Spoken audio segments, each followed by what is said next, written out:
恢复这个注音输入法的方法，本来是搜狗输入法，不习惯了。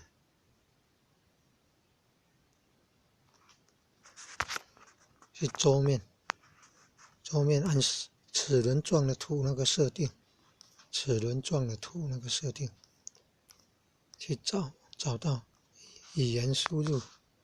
语言里输入啊，语言里输入啊，找到虚拟键盘，本来有搜狗输入法，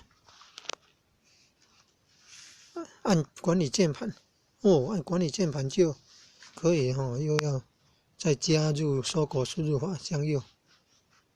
本来搜狗输入法向右的时候 ，Enjoy 键盘跟注音输入法都没有开啊，要先按Enjoy 的键盘，同时也会开了注音输入法，然后发现就可以用了。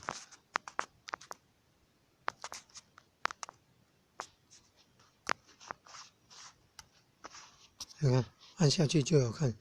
到注音输入法了。